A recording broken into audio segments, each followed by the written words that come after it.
명절 잘 보내셨지요? 네. 그래서 우리 온천교회는 야곱의 식탁. 그래서 우리 교회가 기도하면서 제사를 다 없애고 또 우리 그동안 내려왔던 귀신 섬기는 거 다 없앤 우리 기독교가 그럼에도 불구하고 또 우리의 기독교 문화를 만들어가는 명절과 추석과 가정이 될 수 있기를 소원합니다. 그래서 우리 기독교는 죽은 자에게는 절하지 않습니다. 어르신들 잘 아셔야 될 게 이제 딱 사람이 죽었다 이러면 무슨 이유든지 그걸 가지고 막 과도하게 막 그냥 관을 끌어안고 막 그 다음에 죽은 사람 또 이용하고 또 이용하고 막 이렇게 해서는 안 됩니다. 죽은 자는 죽은 자로 하여금 또한 맡기는 겁니다. 하나님의 손 안에 또한 있게 될 줄 믿습니다. 그럼에도 불구하고 산 자에게는 우리는 절을 할 수 있습니다. 그리고 우리보다 더 연륜이 높고 인생을 살아오신 어른들에게는 반드시 예절을 표해야 됩니다. 이게 우리 기독교가 가르치는 효요 또한 기본 교리입니다. 그래서 우리는 세배할 수 있습니다. 왜냐하면 어르신이기 때문에. 그래서 세배 받으셔도 되는 겁니다. 아유, 됐다 이래 하시면 안 됩니다, 여러분. 왜냐하면 됐다 이러면 그 다음 세대가 그걸 보면서 아마 됐다 이러다 보면 그게 점점 가다가 어떻게 된다고요? 한 두세 대만 가면 없어집니다, 여러분. 그래서 됐다 하시면 안 되고 해라 이렇게 해야 되는 겁니다. 그래서 보고 배우도록 가르치셔야 합니다.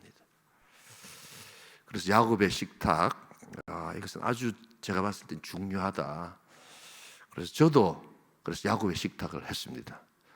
야곱의 식탁을 제가 했다는 것은 제가 우리 딸에게, 아들은 지금 미국에 있습니다만 딸에게 기도한 것도 있지만 저는 아직 우리 어머니가 살아계시기 때문에 제가 기도를 받았습니다. 그래서 한번 참고로 어떻게 했는가, 저도 이제 보내가지고 10,000원 받아야 될 거 아닙니까, 제가. 그래서 그 상품권을 주거든요. 그래서 다 참여하세요.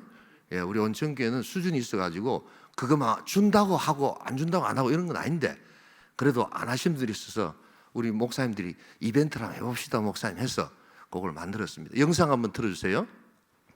하나님께서 사랑하는 아들 노종각을 에브라임 같고 문하세 같게 하시기를 원하노라.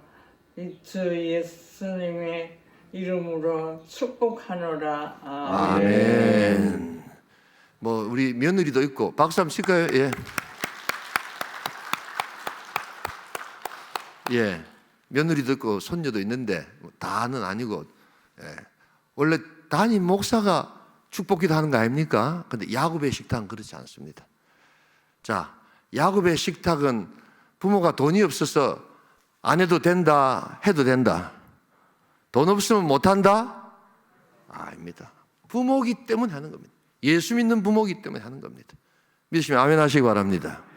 그래서 절을 하면 세뱃돈을 주시되, 나는 세뱃돈도 없습니다. 그런 어르신들이 있으면 그냥 아이들이 절하고 나면 그 다음에 뭘 해주시면 됩니까? 축복기도 해주시면 됩니다. 아멘 안 하시네요. 이제 아이고 세뱃돈도 좀 전략하겠다. 전략하셔야 됩니다. 그래서 여러분 그냥 웃어 넘기지 마시고 굉장히 중요한 겁니다. 굉장한 파워가 있습니다, 여러분. 그래서 다음 세대가 영적으로 계승된다는 것을 여러분 아시기 위해서는 반드시 하셔야 됩니다. 아직 오늘까지 늦지 않았습니다. 오늘까지 공휴일이죠, 그죠? 그래서 유대인들은 매주 합니다. 매주 금요일 날, 안식일 날. 그래서 오해하시는 분들이, 저는 뭐 어린아이들 이준영 목사님 보니까 막 그 아이들 어린아이들하고 인사하는 축복해 주는 거 아닙니다. 저도 어르신들 저도 내년이면 60입니다. 제가 제가 뭐 30대 목사가 아닙니다. 그래도 저희 어머니가 이제 96인데 어머니이기 때문에 저를 축복해 주시는 겁니다. 그래서 손녀가 보고 손자가 보고 그렇게 하면서 저렇게 하는구나 하는 것을 배워나가는 겁니다. 우리 온천교회가 반드시 이 영의 계승이 있기를 소원합니다. 우리 어르신들이 중요합니다. 아이고 마마 됐다 이래 하시면 안 됩니다. 교육이기 때문에 하셔야 되는 겁니다. 신앙은 듣고 배우는 것도 있지만 뭐가 더 많다고요? 보고 배우는 거예요. 보고 배우는 거. 아, 저렇게 하는구나 하고 하는 겁니다. 다른 기도문이 있습니다. 못 외우셔도 괜찮습니다. 보고 하셔도 돼요. 우리 어머니 보고 하시잖아요. 또박또박 큰 글씨로 제가 적어드렸거든요. 그럼 다 하시잖아요. 그래서 오늘 제가 꼭 우리 어르신들 말씀드리니까 아이고 할라 했는데 이제 다 떠났는데요.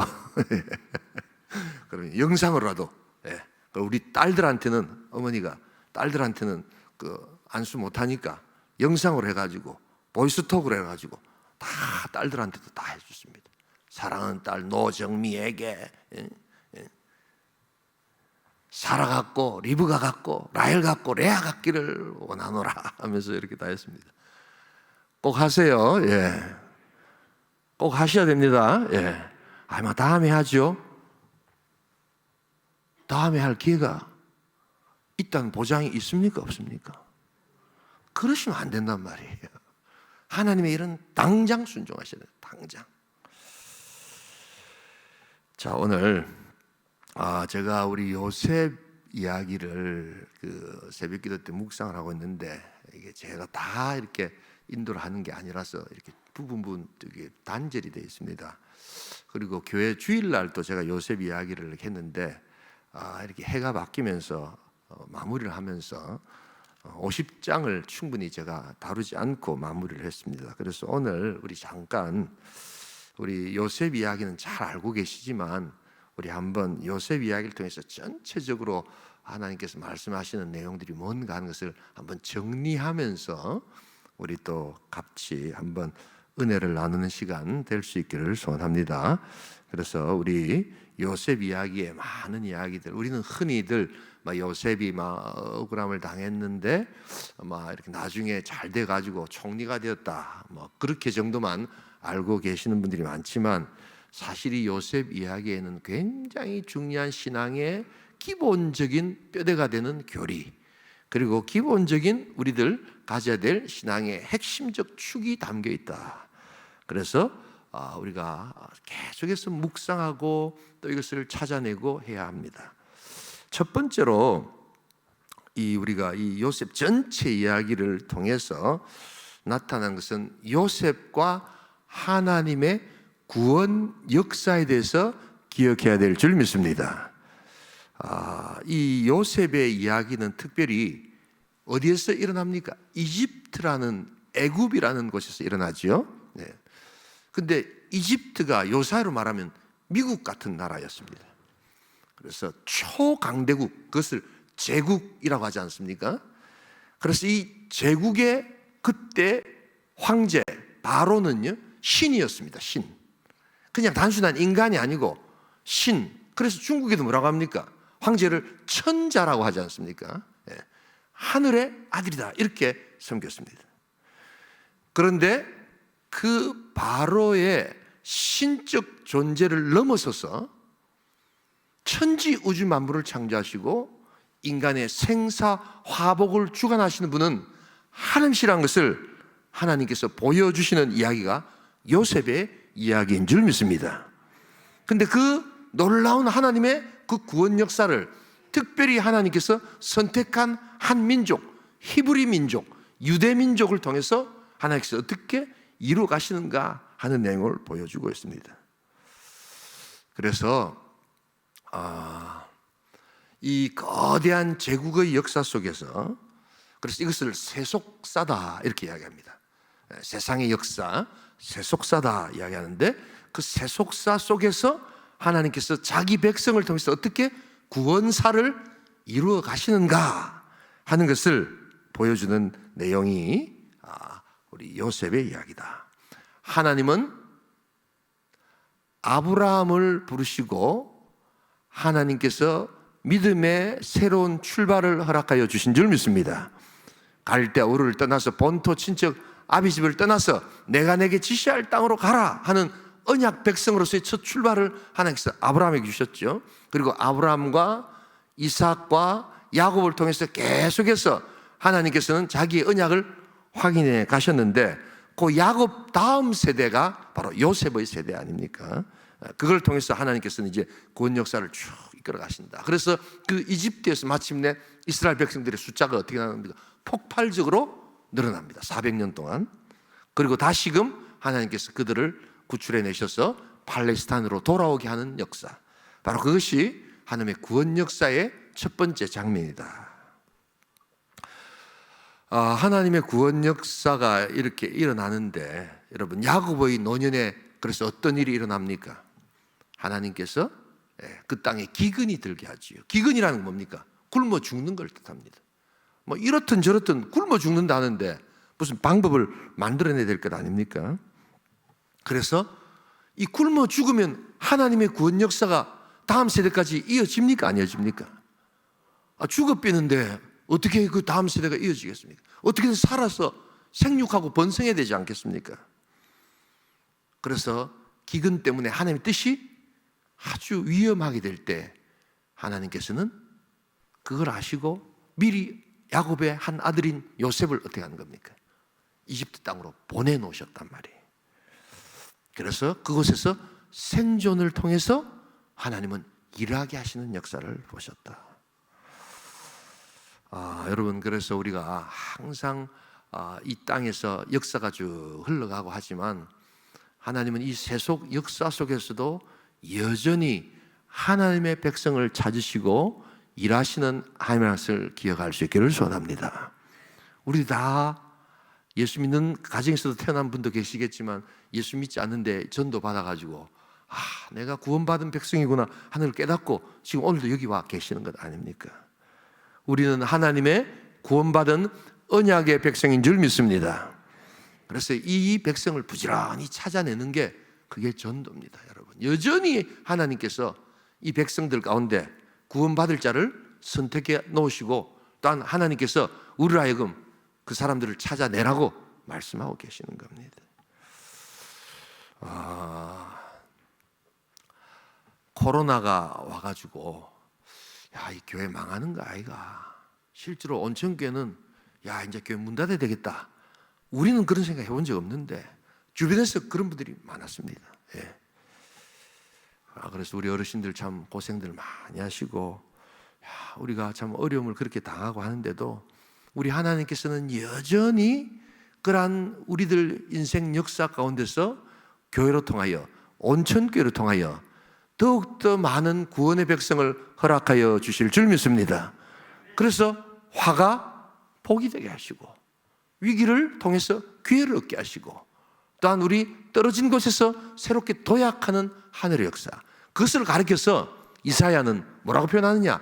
사막에 강을 내시는 하나님이신 줄 믿습니다. 여러분, 사막에 강이 어디 있습니까? 사막에 물 한 방울도 없는 곳인데, 그런데 하나님께서 그 사막에서 강을 내신다. 광야에서 길을 만드시는 하나님이신 줄 믿습니다. 길이 만들어지려면 넓은 대로가 있어야 되는데 광야는 가보시면 그런 곳이 아니에요. 그런데도 우리 하나님께서는 그 세속 역사 가운데 하나님의 금쪽 같은 구원 백성을 찾으시는 것처럼 여전히 일하시고 또한 우리 하나님의 오늘의 요셉을 찾고 계심을 우리 기억할 수 있기를 소원합니다. 그래서 우리 다시 한 번 더 우리 45장 7절 같이 한번 읽어보겠습니다. 요셉은 그런 의미에서 부름을 받고 보내심을 받은 자다. 신약에 사도라는 말이 있죠. 보내심을 받은 자. 바로 그래서 먼저 보내심을 받은 자다. 우리 온천교회가 고난의 때 보내심을 받은 자가 될 수 있기를 소원합니다. 우리 다 함께 7절 읽어보겠습니다. 하나님이 큰 구원으로 당신들의 생명을 보존하고 당신들의 후손을 세상에 두시려고 나를 당신들보다 먼저 보내셨나니. 저 한 단어 한 단어가 굉장히 중요한 단어들입니다. 형님들보다 나를 더 먼저 보내셨습니다. 이런 하나님의 구원 역사를 잘 기억하시면서 이 역사에 동참하시는 복된 성도, 복된 실버 어르신 될 수 있기를 주님의 이름으로 축복합니다. 두 번째로 오늘 이 요셉 전체 이야기에서 꼭 좀 기억해야 될 것은 요셉과 이제 용서에 관한 이야기입니다. 여러분, 요셉 이야기나 이 다윗의 이야기에 공통점이 있습니다. 뭐가 없느냐 하면 복수가 없습니다. 요셉도 진짜 고통 많이 받았잖아요. 또 다윗도 어떻습니까? 형 아무 잘못한 것도 없고 나라가 백척간도 위기에 섰을 때 나가가지고 골리앗 장군 이기고 돌아왔는데 지고 돌아온 것도 아니고 다른 병사들은 벌벌 떨고 앉아있는데 자기가 나가서 골리앗을 쳐 죽이고 왔는데 들어오니까 왕이 막 이렇게 상금이나 주고 상장이나 주는 게 아니고 훈장이라도 주는 게 아니고 때려 죽이려고 한단 말이에요. 그때부터 얼마나 고통을 당합니까? 그럼 우리 같으면 어떤 자연스럽게 어떤 겁니까? 이 병만득한 놈 어떻게 이럴 수가 있느냐 하고는 이를 부득하면서 마침내 복수하려고 하겠죠. 근데 여러분 요셉의 이야기나 다윗의 이야기는 복수가 없습니다.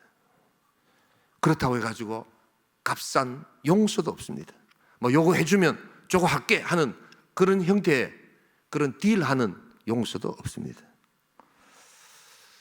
진정한 용서가 있게 될 줄 믿습니다. 그래서 요셉이 바로 용서를 해주는 건 아닙니다. 그래서 이 사람들이 우리 형님들이 정말 진정으로 뉘우쳤는지를 좀 시험해보는 그런 테스트 상황이 있습니다. 형들이 내려왔을 때 그 시험을 하기 해가지고 어떻게 하냐면 요셉의 동생 베냐민을 인질로 탁 잡습니다. 그리고 내가 이 인질로 좀 잡아야 되겠다. 그리고 당신네들 가라. 그렇게 이야기합니다. 왜냐하면 그 형들이 옛날에 자기를 어떻게 했습니까? 팔아넘긴 적이 있잖아요.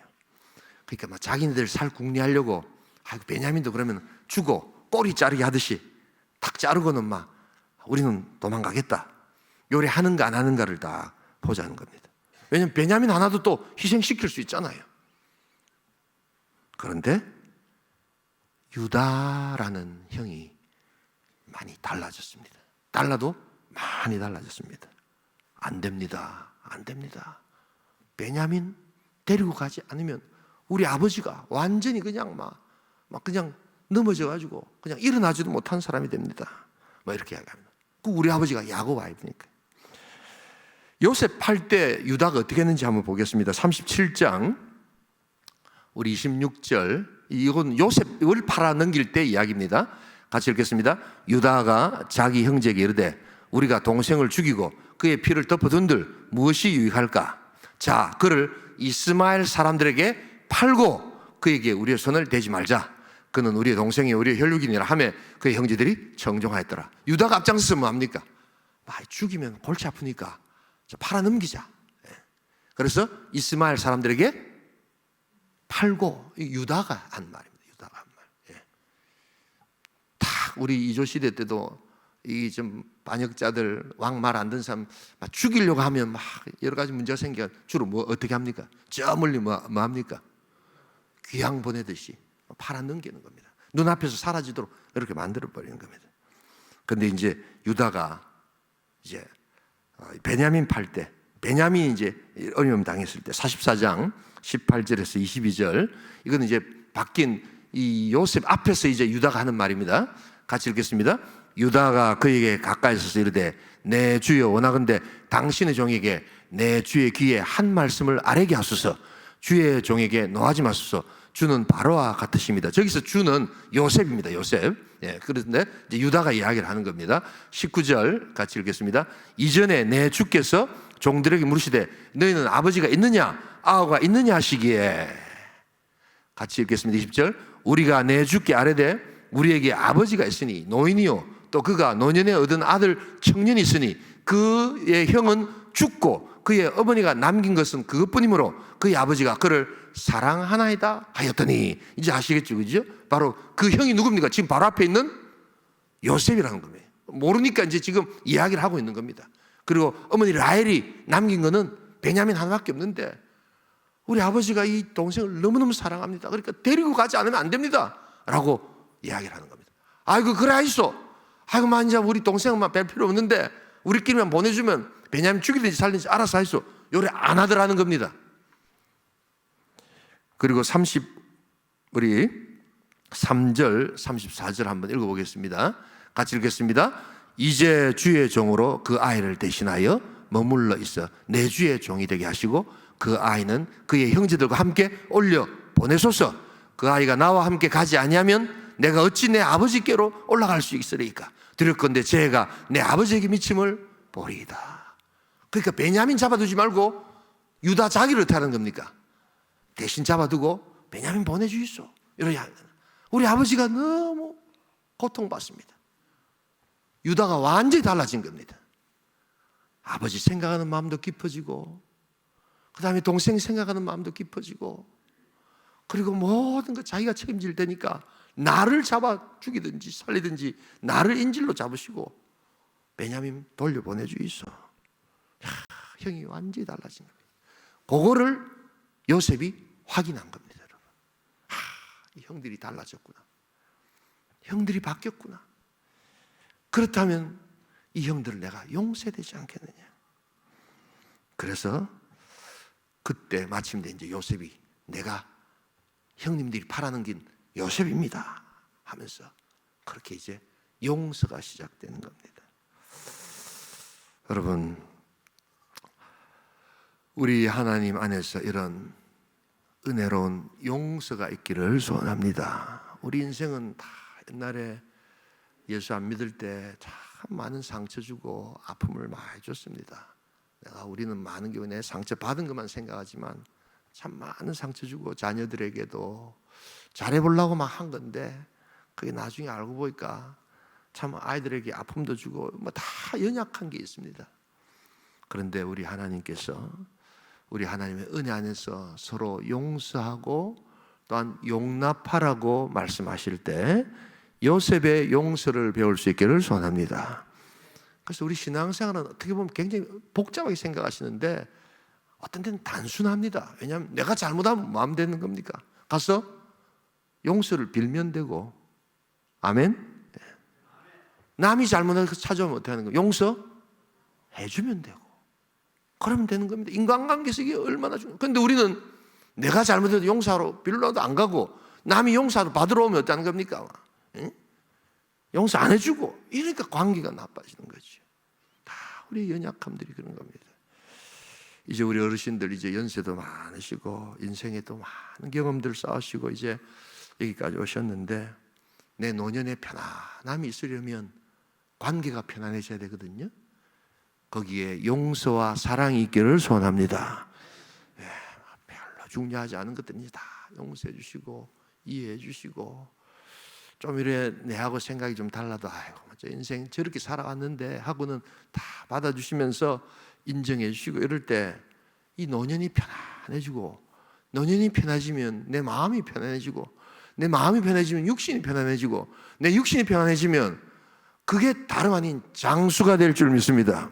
내가 오래 살아야지 맛있는 거 막 먹고 그런다고 오래 살아지는 게 아니라 마음이 편안해지고 이제 막 이렇게 달라질 때 우리 자녀들 이게 참 그래 안 하면요 이 주변에 사람들이 안 모여요. 그렇게 생각 안 하세요?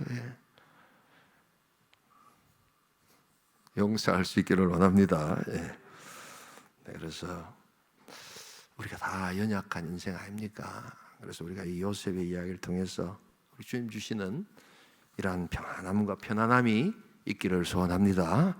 그 옛날에 좀 마음 아프신 분들 있으시잖아요. 자기 괴롭혔고 힘들게 했고 사업하면서 돈 빌려달라 했는데 막 돈 빌려가가지고 막 그냥 그것 때문에 막 내 사업이 막 흔들리고 막 어려움 주고 정말 말할 수 없는 고통 받으셨는데 다 지나고 나면 이제 다 우리가 떠나는 인생들인데 화해하고 용서할 때 하나님께서 얼마나 기쁨을 주시는가.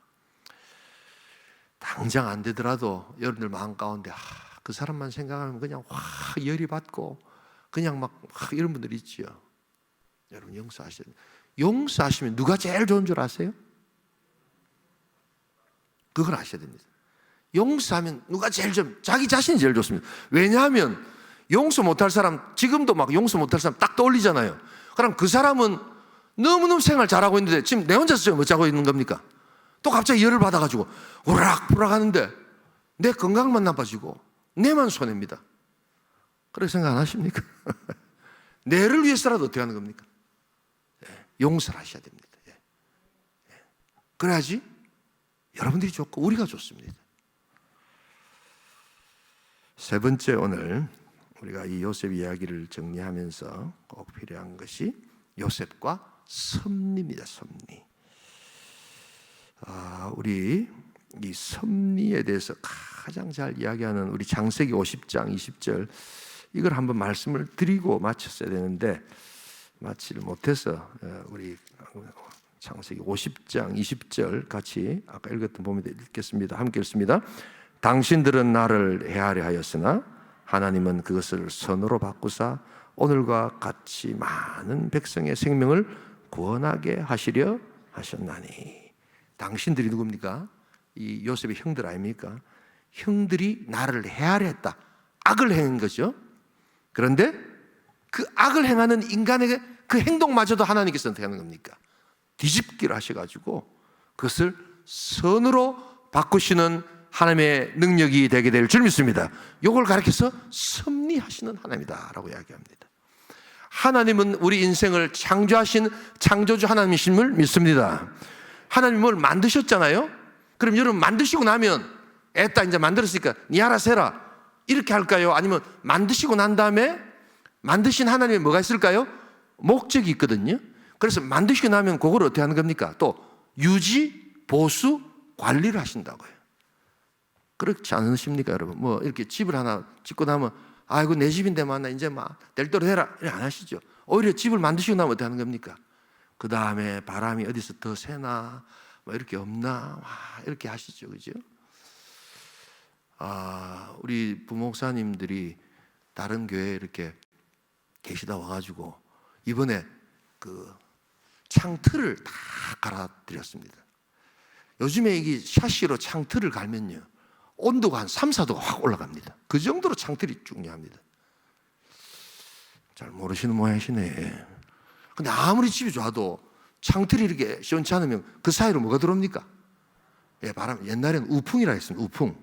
소우자 써가지고 소가 들어오듯이 막 바람이 들어내려가지고 우풍이라 그랬습니다. 우풍. 달달달달 떨리고 이랬거든요. 그래서 막 추워가지고 가는데, 근데 우리 그 교회에서 목사님들 그 샤시를 다 갈아드리니까 너무너무 따뜻해가지고 감사하다고 막 이러더라고요. 제가 교회 이름은 이야기하지 않겠습니다만 저 서울에 제가 오기 전에 교회였습니다. 지금 시가로 15억에서 한 20억은 합니다, 여러분. 놀라시네요. 27평, 8평밖에 안 하는데. 근데 좋은 집 산다 이렇게 생각하십니까? 아니, 얼시다. 얼마나 추운지 모릅니다, 여러분. 이게 샤시들이 전부 다 오래돼가지고 그거를 좀 이렇게 바꾸자 해도 이게 사택이 7개나 있거든요. 돈이 많이 들어가니까 안 하시는 거예요, 안 하시는 거예요. 그런데 그 사이에서 막 칼바람이 들어오는데 얼마나 추운지 모릅니다. 그래가지고 뭘 하느냐? 뽁뽁이라고 아십니까? 뽁뽁이라고. 뽁뽁이를 교육자들이 저하고 같이 가가지고 사가지고 뽁뽁이를 다 달아가지고 바람 안 들어오도록 해요. 여러분, 우리 하나님께서는 어떤 상황에서도 우리를 온전하게 또한 인도해 주실 줄 믿습니다. 뭘 만들었으면 만든 거에 뭐가 있습니까? 목적이 있잖아요. 목적이. 그래서 집을 만들었으면 집이 따뜻하게 유지 보수되도록 신경을 쓰셔야 될 거 아니에요. 다 만들어놨으니까 잘 알아서 해라. 그게 아니죠. 하나님은 우리를 창조하시고 이 창조물에 대해서 여전히 유지하시고 보존하시고 통치하시고 인도하여 주실 줄 믿습니다. 이걸 전체적으로 뭐라고 하냐? 섭리다 이렇게 이야기합니다. 오늘 새벽에도 좀 말씀드렸습니다만 요사이 교회들이 이런 단어를 쓰지 않습니다. 이 섭리라는 단어를 안 쓰는 분들 중에 자기 나름대로 논리가 뭐냐면 이 섭리라는 단어가 성경에 딱 나타나지 않습니다. 섭리라는 단어가 안 나타납니다. 그러니까 이게 우리가 만든 겁니다. 특별히 우리 기독교, 우리 장로교회가 켈빈이 이 단어를 만든 겁니다. 그래서 켈빈을 다 좋아하는 게 아니거든요. 그래서 요 섭리란 단어를 타교단에서는 잘 안 쓰려고 합니다. 그러다 보니까 우리도 안 쓰게 되고, 또한 우리조차도 교리를 안 가르쳐 하다 보니까 이 단어가 사라지기 시작하는데, 여러분 그러면 안 됩니다. 얼마나 귀하고 좋은 단어인지 모릅니다. 하나님께서 우리를 창조하시고 여전히 섭리하여 주실 줄 믿습니다. 섭리의 하나님을 우리가 믿는 겁니다. 그래서 요셉이 가만히 보세요. 얼마나 고생을 많이 했습니까? 잘못 하나도 없는데 형들한테 팔렸죠. 그리고 그냥 팔린 게 아니고 노예가 돼버렸습니다. 멀쩡한 아가 노예가 돼버렸습니다. 그리고 또한 보디발의 집에서 이렇게 오해를 받아가지고 억울한 고소를 당해가지고 재판도 없이 막 그냥 옥에 갇혀버렸습니다. 얼마나 억울합니까? 그리고 또한 그 옥에서 막 자기 도와주겠다고 막 도움을 줘서 꿈이 안 풀렸는데 막 꿈이 이렇습니다 저렇습니다 막 이야기해가지고 아이고 막 도움 드리겠습니다 했던 관원장이 떡 나와가지고 어떠는 겁니까? 싹 그냥 막 입 닫고 그냥 모른 척하고 그렇게 있는 겁니다. 우리 살아가면서 똑같은 형태를 다 겪지 않습니까? 여러분들 어르신들 가운데 그런 분들 얼마나 많습니까, 여러분? 그냥 진짜 막 그냥 우라통이 터져가지고 죽을 수밖에 없는 그런 상황인데, 그런 모든 상황조차도 하나님께서 이 악한 상황에서도 하나님은 뭘 만드십니까? 선을 만들어 주실 줄 믿습니다. 선한 것을 만들어 주신다는 겁니다. 우리의 눈물을 바꿔서 죄 대신 화관을 주시고, 하나님 우리의 눈물과 통곡을 통해서 하나님은 기쁨을 주시고, 이곳에 생명샘이 흐르게 하시고 이곳에 온천샘이 흐르게 하시고, 그래서 눈물 골짜기로 지나시지만 우리 하나님께서 그 눈물 골짜기를 통과하면서 많은 열매를 허락하여 주실 줄 믿습니다. 이게 하나님의 섭리라며, 섭리. 우리 온천교회가 이 하나님의 섭리 가운데 있게 될 줄 믿습니다. 그래서 요셉이 형들에게 한 말이 바로 그것입니다. 당신들은 나를 해하려고 했지만 하나님이 이것을 선으로 다 바꿨습니다. 되치게 하시는 하나님. 요즘 명절에 씨름을 잘 안 하더라고요, 보니까요. 근데 씨름이 참 재미있는 이유가 뭡니까? 이 딱 급이 다르고, 저 사람이 엄청 크다. 진짜 골리앗 걷고 다 익었던데 딱 잡아가지고 어떻게 하는 겁니까? 힘 좋은 사람이 작은 사람 막 밀어붙인다고 이런 밀어붙이는데 그 힘을 이용해가지고 어떻게 하는 겁니까? 싹 낚아챌 때 그걸 대치기라 하거든, 대치기. 그럴 때 그 엄청난 것들이 넘어지는 역사, 우리 앞으로 찾아오는 그 거대한 쓰나미와 같은 불행과 아픔과 눈물에 우리는 막 압도당하고 있지만, 우리가 기도하는 가운데 하나님께서 찾아오셔서 다윗을 통해서 골리앗을 이기듯이 대치게 하셔서 악을 선으로 바꾸시는 하나님의 역사를 믿습니다. 바로 이걸 경험해 보면 신앙이 자라기 시작하는 거죠. 여러분, 그래서 신앙이 여러분 자라시려면 이 섭리의 신앙을 좀 체험하셔야 됩니다. 그래서 웬만한 어려움이 와도 오는구나, 겁은 나죠. 근데 또 어떻게 하는 겁니까? 하나님 또 어떻게 대치게 하시려고, 하나님 또 어떻게 축복을 주시려고, 믿으시면 아멘 하시기 바랍니다. 이 연습 몇 번 했죠. 우리 고난이 올 때 어떻게 한다고요? 우리 한번 어르신 따라 해봅시다. 아이 참, 또 무슨 축복을 주시려고. 한번 더 해보십시다. 아이 참, 또 무슨 축복을 주시려고. 그렇게 하시는 거예요.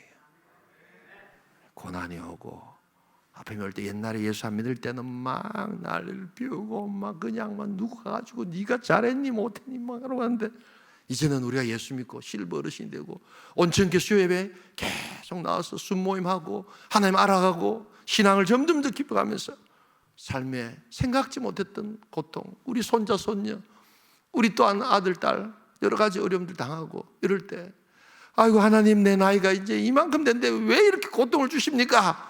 라고 하시지 마시고, 아이고 하나님 이제 내가 알고 있습니다. 무슨 복을 또 이렇게 주시려고 저한테 이런 어떤 어려움을 주십니까?